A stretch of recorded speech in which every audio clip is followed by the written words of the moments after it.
continuación, daremos inicio a la conferencia titulada Coordinación de protecciones de centros de carga en media tensión y el código de red. Será impartida por Manuel Chávez Campos, de quien me permitiré leer un breve currículum. Es egresado de la Facultad de Ingeniería de la Universidad de Guadalajara con grado de maestría. Se ha desempeñado como proyectista, supervisor, asesor y contratista de instalaciones eléctricas en baja y media tensión. Es perito en instalaciones eléctricas acreditado por el Colegio de Ingenieros Mecánicos y Electricistas del Estado de Jalisco. Es titular de una unidad de verificación de instalaciones eléctricas y actualmente se desempeña como socio fundador e inspector sustituto de la unidad de inspección CIBE-SC. Con su ponencia, Coordinación de protecciones de centros de carga en media tensión y el código de red, recibamos por favor a Manuel Chávez Campos.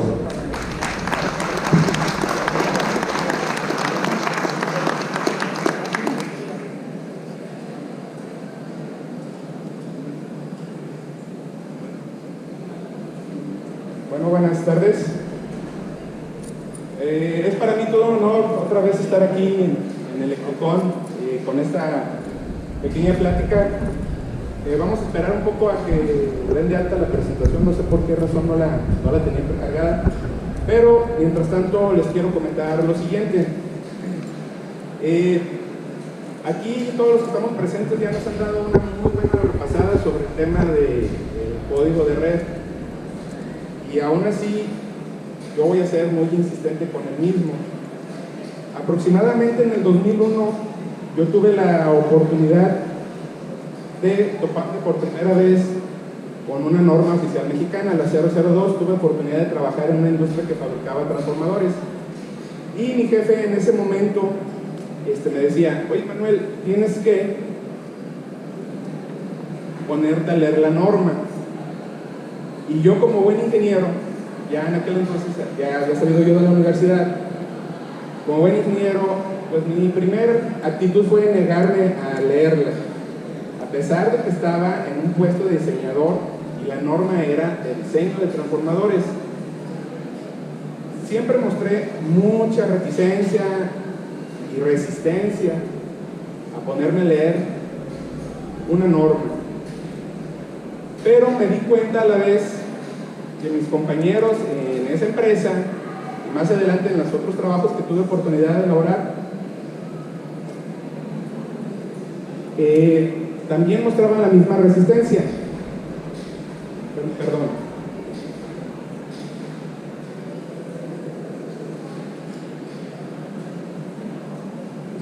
No me la voy a aventar así platicada toda, a ver si me aguantan, El asunto está en que después de unas buenas regañadas de mi jefe, en ese momento en la fábrica de transformadores, me di cuenta que no tenía otra alternativa más que leer la norma si quería yo seguir adelante y meterme en cuestiones legales, porque la mayoría de aquí creo que sabemos que las normas tienen procedencias legales. Traté de hacer labor desde aquel entonces cuando entendí la lección, pero a costa de muy buenas regañadas, de que no nos queda de otra. Los ingenieros somos muy cuadrados, creemos que lo nuestro es exclusivamente lo técnico y nos aferramos a lo técnico, tratamos de entender lo más que podamos lo técnico en el área que estemos, porque las instalaciones eléctricas pues, realmente es un campo gigantesco en el que podemos agarrar una cierta especialización y por ahí irnos. Pero precisamente porque somos muy técnicos, la cuestión de la reglamentación, la normatividad, las leyes, pues tenemos una tendencia a no querernos meter en ese asunto, ¿sí? Después, cuando tuve mucha oportunidad ya de encajarme en el tema específico de la normatividad, cuando intenté ser por primera vez verificador, pues me di cuenta que no hay de otra. Tenemos que clavarnos como ingenieros en cuestiones legales.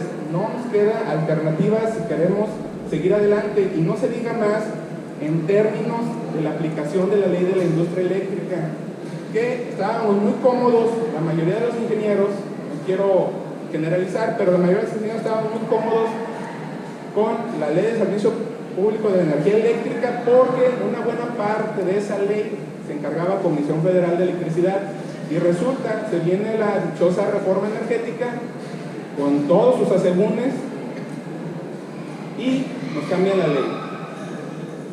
Entonces, perdón si algunas cosas de las que yo comente ya las han escuchado, no nos queda de otra más que hacer mucha incisión en temas legales para poder cubrir nuestros objetivos con la ley de la industria eléctrica.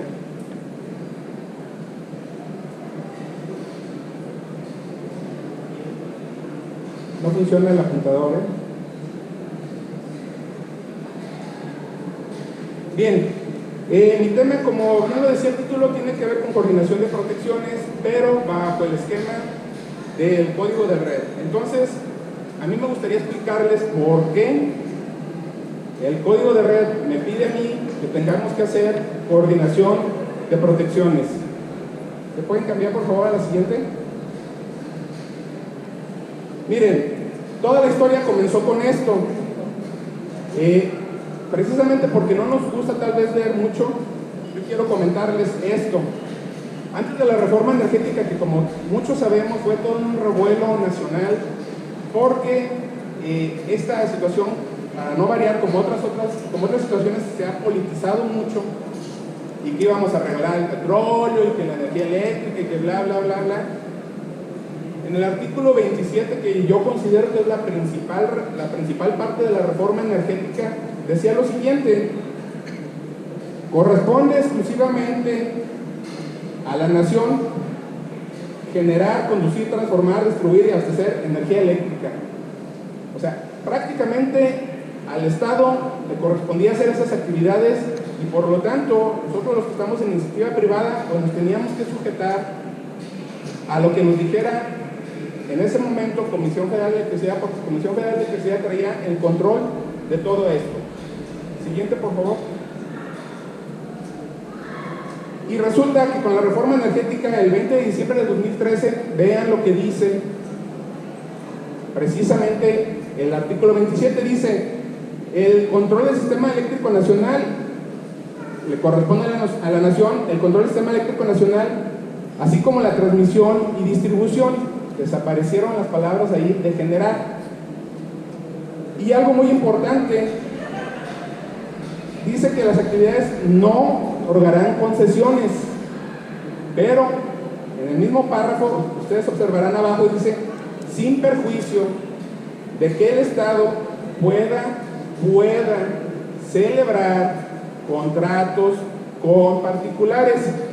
Esto quiere decir que entonces, en el tema, desde la generación hasta la distribución de la energía eléctrica, hay cabida para que particulares, no solamente Comisión Federal, particulares puedan entrar al tema de la energía eléctrica. ¿Sale? Esta es la parte medular de la reforma energética. También se modificó el artículo 28 y otros, pero en mi opinión esta es la parte muy importante que generó todo lo que estamos viendo ahorita. Siguiente, por favor.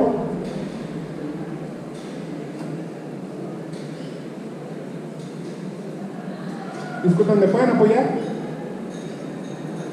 Bien. Aquí hay un pequeño esquema en donde ustedes recordarán que antes de la reforma energética, si esta es la central generadora y este es la línea de distribución, realmente los particulares nada más eran los centros de carga, que podría ser de uso industrial, comercial o incluso residencial. Todo lo demás estaba a cargo del Estado. ¿Sale? Siguiente, por favor. En el diagrama que vimos anteriormente regía la Ley de Servicio Público de Energía Eléctrica, que fue derogada y fue sustituida por la Ley de la Industria Eléctrica, publicada y por lo tanto de uso obligatorio o de aplicación obligatoria el 11 de agosto del 2014. Y precisamente aquí en la ley ustedes encontrarán en el artículo 3 un montón de definiciones. como esta plática tiene que ver con centros de carga y coordinación de protecciones, me voy a pasar solamente a dos definiciones que considero son esenciales para entender por qué tenemos que coordinar protecciones. Dice, el centro de carga, o sea, ¿quién va a utilizar la energía? Permiten que un usuario final reciba el suministro eléctrico. Los centros de carga se determinarán, ojo con esto, los centros de carga se determinarán en el punto de medición de la energía suministrada. Simplemente cualquier usuario que esté conectado a la red de distribución o incluso de transmisión, pues sabe que si va a consumir energía de aquí en adelante, a eso se le conoce como centro de carga, ¿sale? Eso es muy importante entenderlo.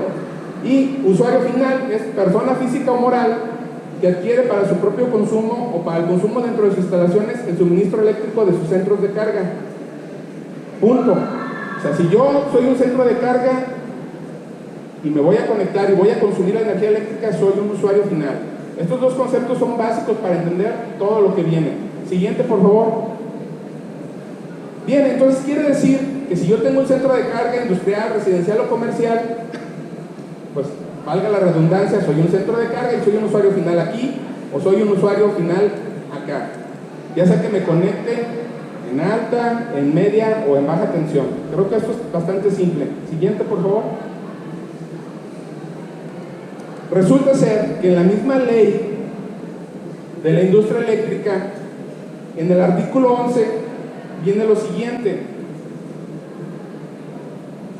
En la ley de servicio público de energía eléctrica, la ley que fue derogada, ¿sí?, le daba vida precisamente a las unidades de verificación de instalaciones eléctricas, y como creo que la mayoría sabemos, las verificaciones eran para las instalaciones de usuario final, los centros de carga que pertenecían a un usuario final.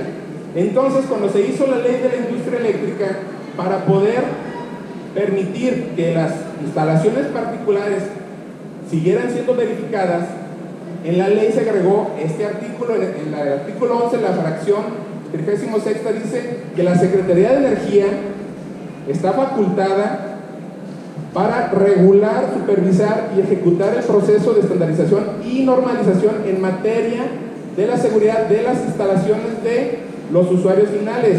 Es decir, este artículo le sigue dando vida a las unidades de verificación, obviamente con la autoridad, en este caso que es la Secretaría de Energía.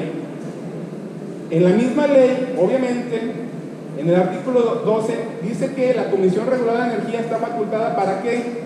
Para autorizar las especificaciones técnicas generales, ojo con esto, autorizar las especificaciones técnicas generales que proponga el SENACE requeridas para la interconexión de nuevas centrales eléctricas y lo que me compete en esta plática, para la conexión de nuevos centros de carga. ¿Qué quiere decir esto? Que si yo me voy a conectar como centro de carga, entonces me voy a sujetar a lo que me diga la Comisión Reguladora de Energía a través de las especificaciones técnicas que va a liberar el brazo técnico de la Comisión Reguladora de Energía, que es el Centro Nacional de Control Eléctrico, o sea, el SENACE. Con esto ya sabemos que todo lo que tenga que ver con conectar centros de carga lo vamos a ver a través de la Comisión Reguladora de Energía, y aquí ya no tiene nada que ver en esta parte la Secretaría de Energía. Es decir, aquí estamos dividiendo lo que son las instalaciones particulares que pertenecen al usuario final con las instalaciones que van a estar bajo el control o que están bajo el control de la Comisión Reguladora de Energía a través del SENACE. En esta otra cláusula dice que la misma Comisión Reguladora de Energía le toca expedir todo lo necesario para regular en cuanto a eficiencia, calidad, confiabilidad, continuidad, seguridad y sustentabilidad. Estos temas que ya han escuchado una y otra vez, no nos queda otra más que aprendernos, porque de aquí comúnmente le podemos llamar a todo esto como calidad de energía, pues es aquí donde se sustenta precisamente el código de red. Pero de aquí nace porque tenemos código de red. La Comisión Reguladora de Energía está diciendo todo esto que tienes de instalaciones tiene que ser bajo calidad. Y como la misma ley le otorga facultades a la Comisión Reguladora de Energía de pedir especificaciones técnicas, pues observen qué fue lo que pasó. Siguiente, por favor. Dentro de las especificaciones técnicas que emitió la Comisión Reguladora de Energía, apoyándose con el SENACE, está lo que se conoce, que ustedes han oído seguramente como disposiciones administrativas de carácter general. La disposición que ahorita nos compete y es la que nos está metiendo más ruido a todos, yo creo, es esta que ustedes observan aquí, que contiene los criterios de eficiencia, calidad, confiabilidad, continuidad, seguridad y sustentabilidad, o sea, todo lo que ya habíamos visto, pero lo resumimos en esta palabrita mágica que se llama código de red. Esa resolución administrativa fue publicada, observen bien, el 8 de abril del 2016. Esta fecha es de suma importancia, ahorita vamos a ver por qué. Es la resolución 151 y como es un documento emitido por la Comisión Reguladora de Energía, quiere decir que es un documento de carácter público, por lo que todo el mundo, todos los mexicanos, de hecho todo el mundo, a través de internet tiene acceso a este documento, lo puede descargar y lo puede analizar. Es un documento que a los que ya lo han leído, lo han tratado de leer o lo han visto en alguna parte, se darán cuenta que es un documento realmente bastante complejo. Pero vamos a desmenuzar la parte de coordinación de protecciones. Siguiente, por favor.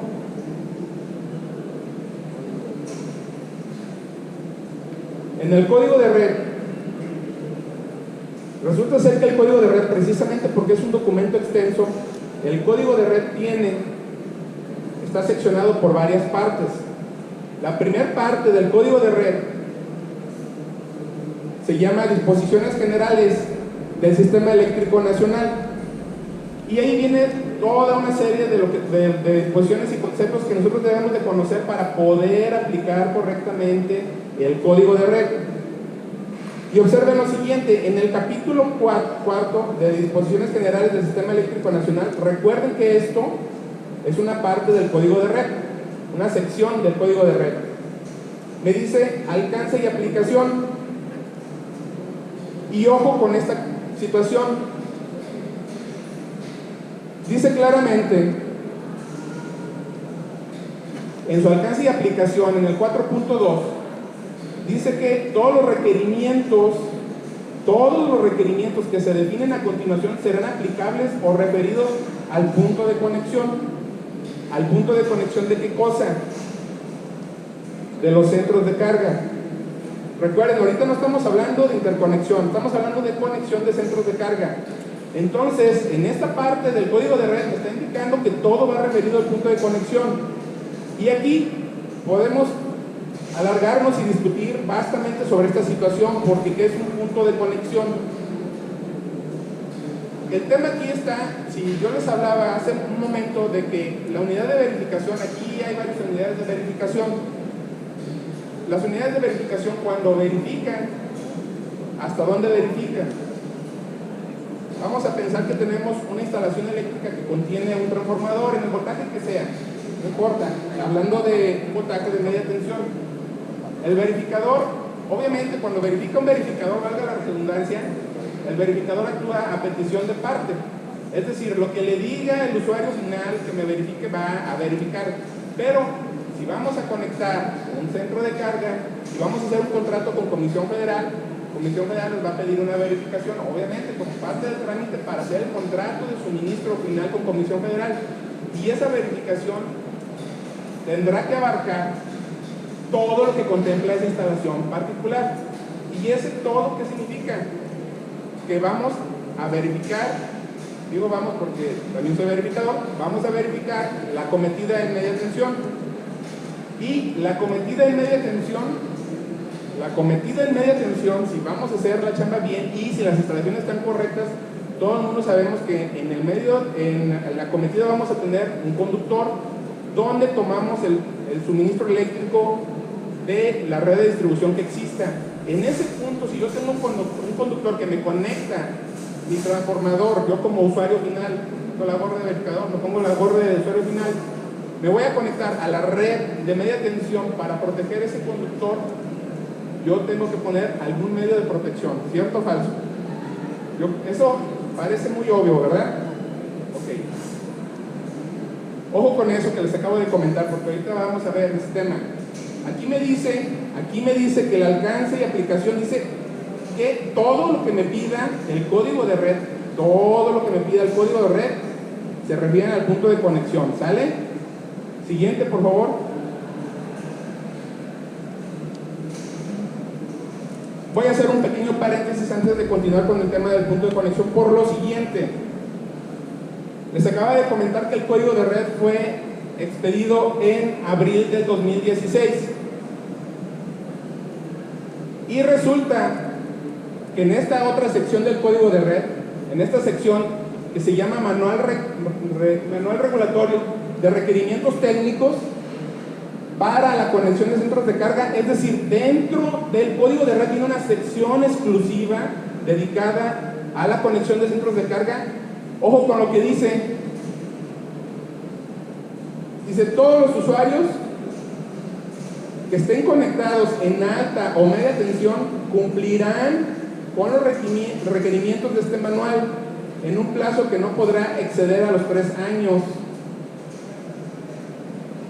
Si les acabo de comentar que el código de red fue emitido en abril de 2016, significa que nosotros estamos en octubre, 24 de octubre me parece, del 2019.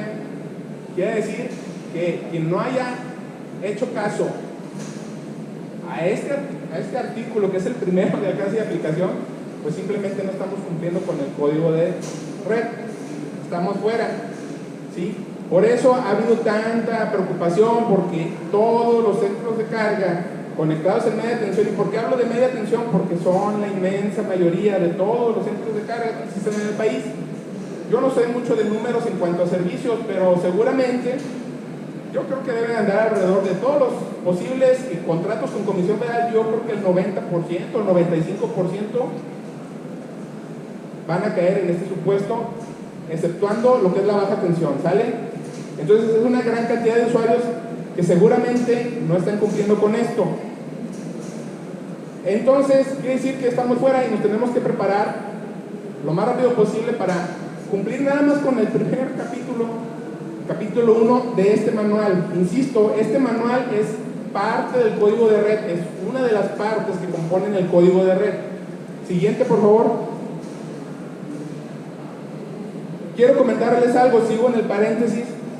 Resulta ser que esperamos que, no estamos muy seguros, pero es posible que antes de que acabe el año emitan la versión 2 del código de red. Es decir, va a cambiar el código de red, versión 1, y no hemos cumplido con la versión 1. ¿Cómo le vamos a hacer para cumplir con la versión 2? No sé si lo que está aquí escrito es como lo vayan a emitir ya cuando sea públicamente y oficial la versión 2 del código de red. Pero miren, aquí pasa una cosa muy curiosa. En el mismo capítulo 1, vean lo que dice: se deberá entender que la obligación referida para centros de carga en media y alta tensión sigue siendo exigible. Sorpresa, el capítulo 1 de la versión 2 del código de red me remite al capítulo 1 de la versión 1 del código de red y dice: se amuelan porque se amuelan, o cumplen. Porque había por ahí el run de que a lo mejor decía la Comisión Reguladora de Energía en esta nueva versión: no, pues es que nadie cumplió, vamos a ver cómo suavizamos el asunto, bla bla bla. Y sorpresita, si así lo publican, pues entonces hay que seguirnos preparando para a nuestros clientes decirles cómo tienen que cumplir con el código de red. Cierro el paréntesis. ¿Le dan siguiente, por favor?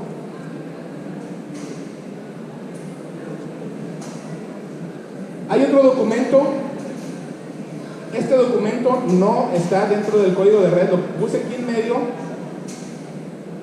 por lo siguiente. Este manual, de hecho, en las pláticas anteriores hablaba mucho de manual para la interconexión de centrales eléctricas y conexión de centros de carga. Esto fue publicado el 9 de febrero de 2018. Vean lo que dice en el capítulo 1, en definiciones y nomenclaturas. Vuelvo al tema de punto de conexión porque esto es muy relevante.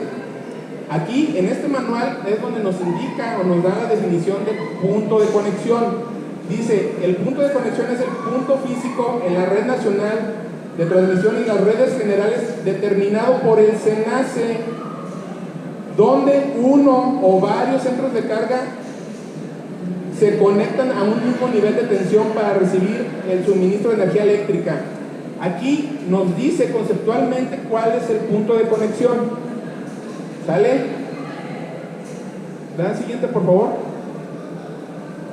Entonces, aquí, en este pequeño diagrama plan, los verificadores y la mayoría de la gente que está aquí no me dejarán mentir.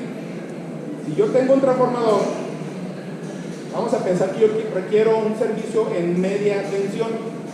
Yo tengo un transformador, obviamente yo tengo una cometida que está compuesta por estas protecciones. ¿Cierto o falso? Y en este punto yo me voy a conectar. ¿Sale? Entonces, a mí me está definiendo el manual de interconexión y conexión que en este punto como está aquí indicado, ese es el punto de conexión. ¿Le dan siguiente, por favor? Ahorita voy a regresar otra vez a la lámina del diagrama. En el código de red, en la sección que se llama Manual Regulatorio de Requerimientos Técnicos para la conexión de centros de carga, aquí a mí me dice el capítulo 3 que esos son todos los requerimientos. Ya los vimos ayer, vimos una partecita el día de hoy, y en lo que compete a esta charla es el 3.5 protecciones. ¿Le dan para adelante, por favor? Y ojo con esto, en el 3.5 de protecciones vean lo que dice en el inciso A. Los puntos de conexión de centros de carga deben contar con esquemas de protección.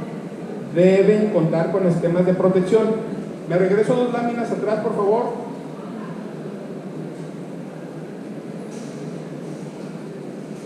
A ver, este es mi centro de carga, quedamos en eso, ¿no? Este es mi punto de conexión, quedamos en eso, ¿no?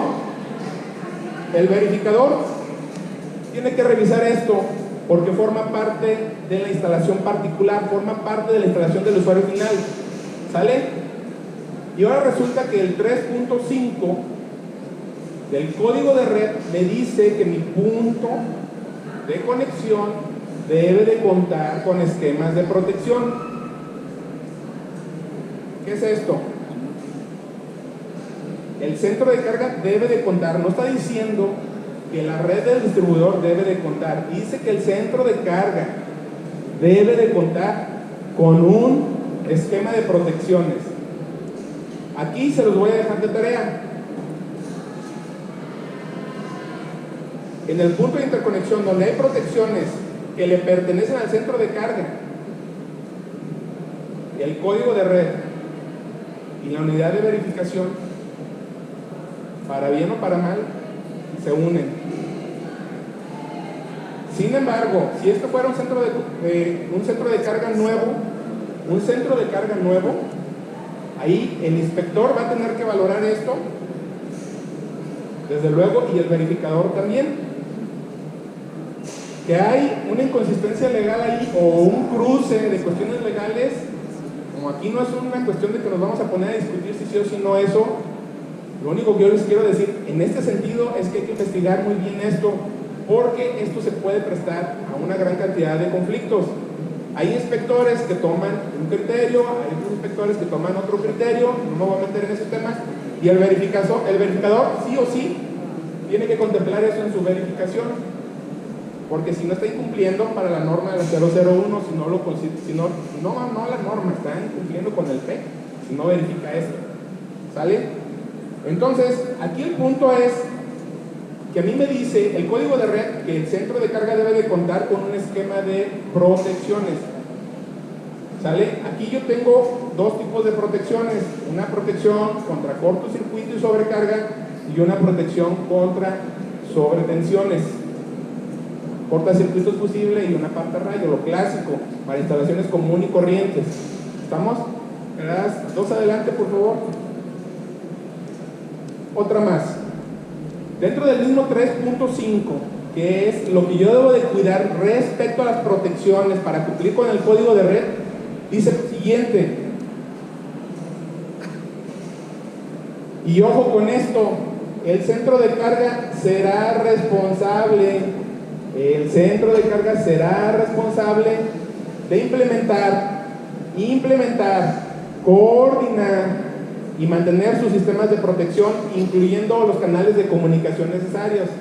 Entonces aquí el código de red me da otra repasadita y me dice, yo centro de carga, es mi chamba, de que primero me pide que tenga en el punto de conexión, tengo un esquema de protecciones, y luego me dice que los tenga que coordinar, me obliga, es mi obligación como centro de carga. Acá en el subinciso B dice, los centros de carga deberán instalar los equipos necesarios para los esquemas de acción remedial y esquemas de protección del sistema, de acuerdo a lo determinado en los estudios elaborados por el SENACE. Los centros de carga deberán instalar los equipos, o sea, es asunto mío, sigue siendo asunto mío como centro de carga las protecciones. Y por el inciso B, coordinar. ¿Sale? Siguiente, por favor.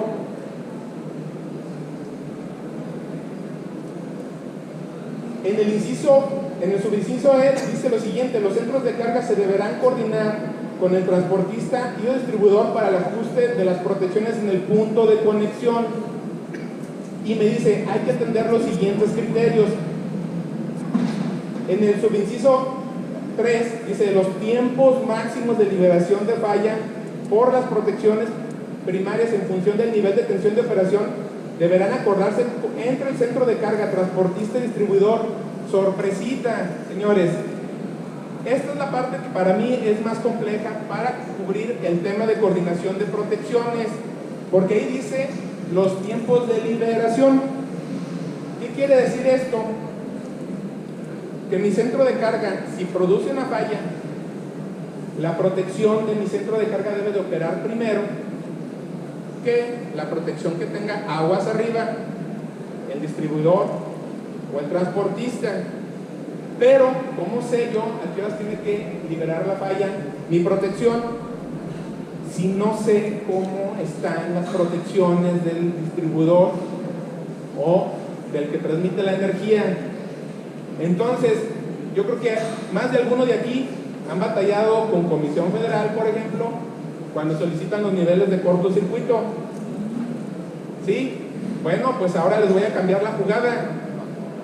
Van a tener que solicitar los tiempos del despeje y el tipo de protección ante Comisión Federal si es que quieren hacer una buena coordinación, porque si ustedes son centros de carga o sus clientes son centros de carga, tienen que cumplir con esta parte. Así de sencillo. ¿Cómo le vamos a hacer? No lo sé, ya me he enfrentado yo varias veces a ese problema y no sé cómo lo vamos a resolver, porque si mueren, desafortunadamente no se cuentan con los niveles de cortocircuito actualizados muchas de las veces en el punto de conexión, pues mucho menos vamos a saber contra qué vamos a coordinar. ¿Me regresan por favor al diagrama? Imaginen lo siguiente. Vamos a pensar que aquí en el punto de conexión tenemos otros cortocircuitos fusibles, que es lo que sucede realmente.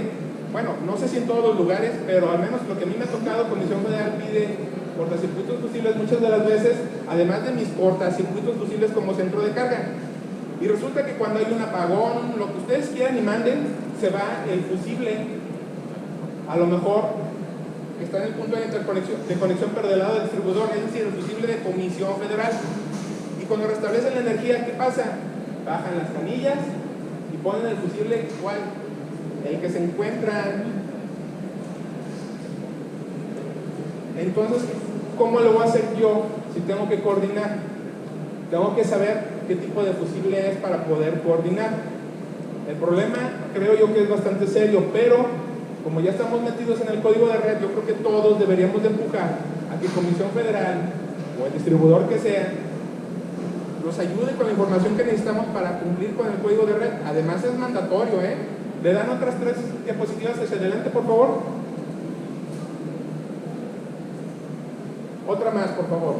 Aquí dice claramente, es el código de red de aplicación para todos, incluyendo Comisión Federal. Aquí dice claramente, deberán acordarse entre el centro de carga, transportista y distribuidor. O sea, nadie nos escapamos. Lo siento, pero nadie nos escapamos. Entonces, tenemos que conseguir esos valores con Comisión Federal. Si no, no vamos a poder hacer bien nuestra chamba. Si es que queremos ayudarle a un centro de carga, a un cliente con un centro de carga, a cumplir con el código de red. Siguiente, por favor.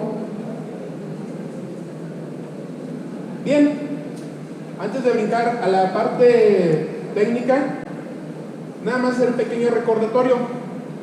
Ayer nos lo decía el comisionado de la Comisión Regulada de Energía, Guillermo Pineda, de que había dos tipos de sanciones, para cuestiones graves, para cuestiones no graves.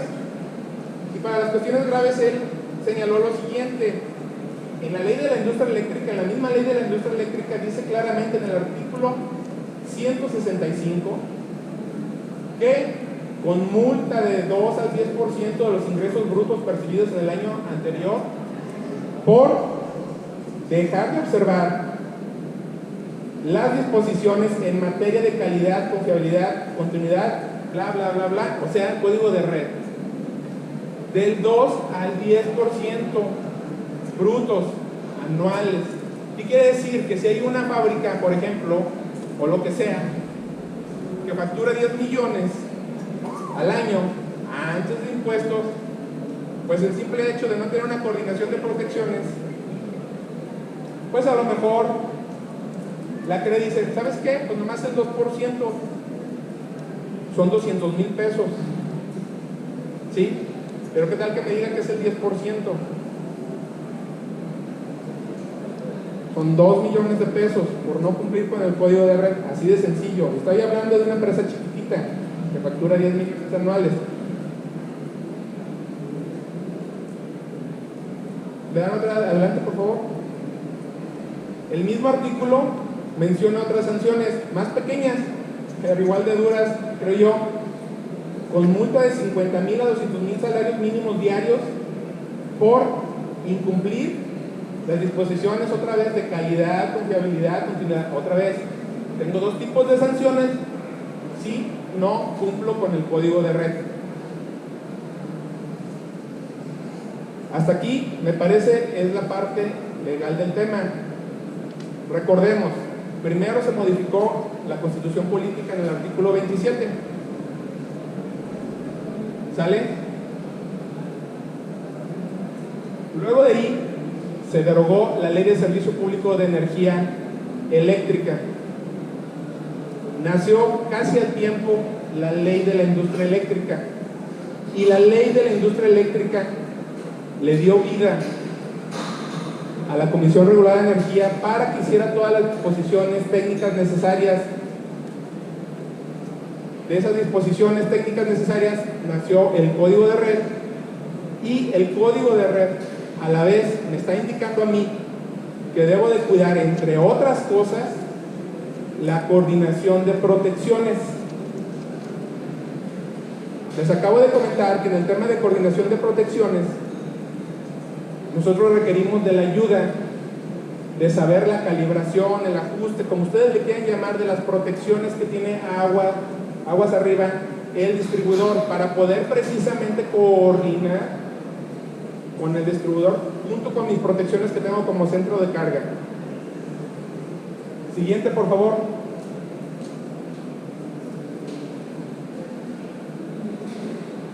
Ok, la solución técnica.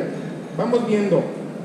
Como todo el mundo sabemos aquí, en cuanto a temas de protecciones, la verdad es que hay una enorme variedad de protecciones, y por lo tanto la coordinación se vuelve complicada o fácil, podría ser, dependiendo del tipo de protecciones que tengamos. Aquí hay que tener mucho cuidado con las protecciones que nosotros vamos a tener o vamos a analizar, y que el centro de carga cuenta, y también con las protecciones que el distribuidor cuenta. Aguas de arriba. Si no, ¿cómo coordinamos? Siguiente, por favor.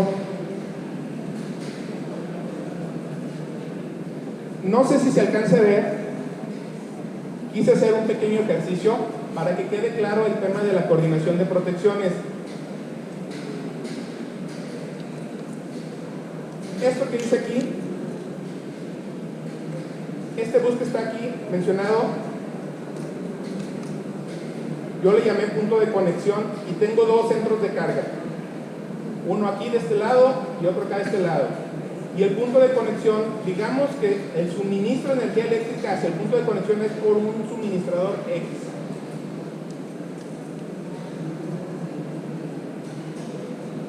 El suministrador, aguas arriba, tiene un interruptor de potencia con un relevador. Aclaro para efectos del ejemplo, es un relevador de sobrecorriente ahorita. No me voy a meter con nada más, porque el tema de relevadores es sumamente complejo y quiero más bien que quede claro por qué debemos de coordinar.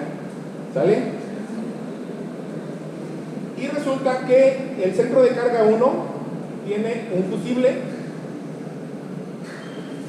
como medio de protección de su acometida, y resulta que el centro de carga 2 tiene otro interruptor de potencia con un relevador. ¿Sale? Bien, si nosotros queremos hacer una coordinación de protecciones correcta, además de lo que ya hablé, de tener los valores y las características de cada uno de los elementos de protección que tenemos, hay una parte esencial que no me la estaba brincando, vamos para allá. Es que de nada sirve que ustedes tengan las características de los interruptores, sus ajustes que ya van a requerir. De nada sirve eso si no tenemos un análisis de cortocircuito. Ahorita vamos a ver por qué. Si no tengo un análisis de cortocircuito, no tengo un punto de referencia para comenzar a coordinar lo que está dentro de mis instalaciones como centro de carga. Entonces, si ustedes se van a meter en el rollo de ayudar a un cliente a cumplir con el código de red, como ahorita nada más estamos hablando de protecciones, entonces se tienen que meter en el tema de hacer análisis de cortocircuito, y esa es otra historia. Si tienen la habilidad suficiente y conocen sobre temas de cortocircuito, entenderán que muchas de las veces, para efectos de cortocircuito, lo que sucede aquí abajo, me van a matar aquí la gente que hace análisis, veo algunos, pero realmente según el valor que tenga de cortocircuito ahí abajo, realmente no me interesa tanto. Me van a matar, yo sé. Ahorita se los voy a demostrar por qué. A mí lo que me interesa bastante cuando hago análisis de cortocircuito es saber acá el suministrador que me está entregando en el punto de conexión. Y aquí voy a otra parte que ahorita generalmente es con Comisión Federal. Comisión Federal me dice, no, pues mira, cuando me dice, ahí en el circuito fulanito, ¿sabes qué? Tienes tales valores de cortocircuito y con eso tú alimentas software. Cuando se tiene software, yo creo que la mayoría usa software porque hacer esta manita, la verdad, está bastante complejo. Y mete los valores y se acabó. Sí, pero miren, resulta, por ejemplo, a mí me tocó en una ocasión hacer un proyecto de instalaciones eléctricas en la zona industrial aquí de Guadalajara. Somos de aquí, ubican dónde está la zona industrial, que es la parte más vieja de la ciudad en cuanto a industria. Y la empresa abarcaba toda una manzana de zona industrial. La industria tenía dos puntos de conexión, tenía dos servicios, dos puntos de conexión, dos servicios. Como es una manzana, un punto de conexión iba por una avenida y el otro punto de conexión iba por la otra avenida. Y entonces, como estaba haciendo un proyecto, yo la verdad no tenía nada que ver con la situación de código de red. Nada, es más, en aquel entonces ni siquiera sabía de esto. Yo le dije al cliente, oye, ¿sabes qué? Dame chancita, dame la oportunidad de hacerte el análisis de cortocircuito de una vez para el tema de protecciones en baja tensión.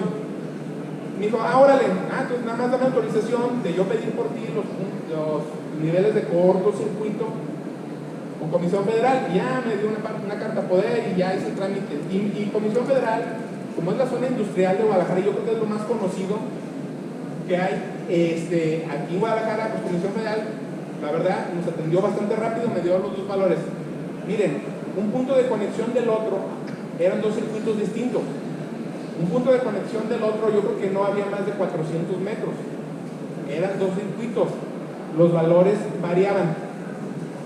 No era el mismo. Estábamos en la misma zona, misma colonia, diferentes circuitos variaban. A lo que quiero yo llegar es a lo siguiente: si nosotros vamos a hacer análisis de cortocircuito, a mi comisión me debe de dar el nivel de cortocircuito, no del circuito, sino de qué cosa, del punto de conexión.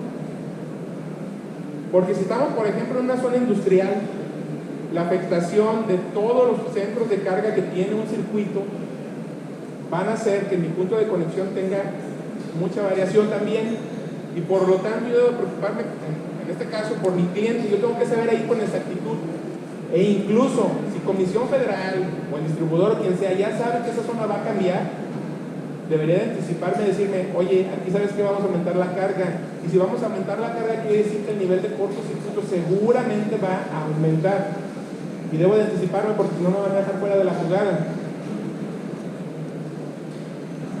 Hablando de niveles de cortocircuito, obviamente este es un ejemplo que yo forcé para poderles demostrar lo que quiero decir. Si ustedes observan, abajo de los transformadores, en cualquiera de los dos centros de carga, no sé, perdónenme a la gente de atrás, pero no sé si alcancen a ver que aquí estoy indicando 21.3 y 20.7. Ese 21.3 y 20.7 son las aportaciones que vienen del suministrador, pasando a través del transformador en este bus. Quiere decir que 20.7 y 21.3 significan que son kiloamperes, nivel de cortocircuito. En este ejemplo es trifásico, lo quise hacer trifásico, ¿sale? Y miren las cargas, a pesar de que son unas cargas bastante grandes, y las simulé, las cargas considerando que son cargas rotativas, es decir, que me aportan nivel de cortocircuito a la carga. Obtengo de color verde el interruptor del centro de cargas 2 y tengo la franja en color rojo del fusible del centro de carga 1. Me regreso por favor a la anterior lámina.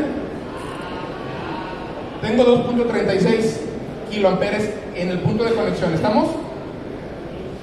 Me regreso otra vez a la última lámina. No lo pude cerrar a 2.36, perdónenme, pero es 2.35, despreciable. Y si hubiese un cortocircuito, digamos aquí, en este bus, aquí así, hubiese un cortocircuito trifásico, resulta que si yo corro ese nivel de cortocircuito en mi gráfica, aquí arranca ese 2.35, los kiloamperes que teníamos como resultado. Si aquí arranco, ustedes observen esta flecha un poquito difuminada en color gris, ¿con quién se va a topar primero? Con la curva del interruptor del suministrador. Entonces, cuando fluya esta corriente, se va a operar primero este interruptor. ¿Qué significa eso? Que el centro de carga 2, que no fue el generador de la falla, me va a abrir. Me va a abrir me va a dejar desenergizado el centro de carga 2. O sea, el centro de carga 1 me va a dejar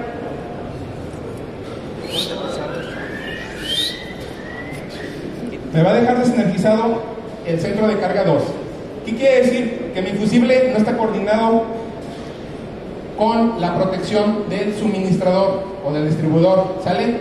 En cambio, en la gráfica 2, observen lo siguiente: manipulando obviamente el fusible del centro de carga 1, cambiándolo y buscando una velocidad de actuación más rápido, lo que pasa es lo siguiente. Ustedes observen la flecha. Al momento de circular la misma falla en el centro de carga 1, se puede produjera aquí, por ejemplo, la corriente al fluir a través del tiempo se va a topar primero con el fusible. Incluso si yo lograr trazar la línea más adelante, significa que me va a atravesar el fusible completamente, es decir, me lo va a abrir completamente, lo va a fundir antes de que entre en acción, ya sea el fusible del suministrador o incluso, el interruptor del suministrador o incluso el interruptor del centro de carga 2. Esto es lo que se conoce como coordinación de protecciones. Lo hice de una manera muy rápida, pues no nos alcanza el tiempo para más, pero lo que debemos de llegar es que a nosotros, si nosotros, nuestro cliente es el centro de carga 1, nosotros debemos de coordinar este fusible con este interruptor. Y para poder lograrlo necesitamos conocer las características técnicas de este. Y entonces hay que decirle al suministrador que nos proporcione esos datos, porque el código de red lo mandata. Última, por favor. Les agradezco mucho su atención. Muy amable.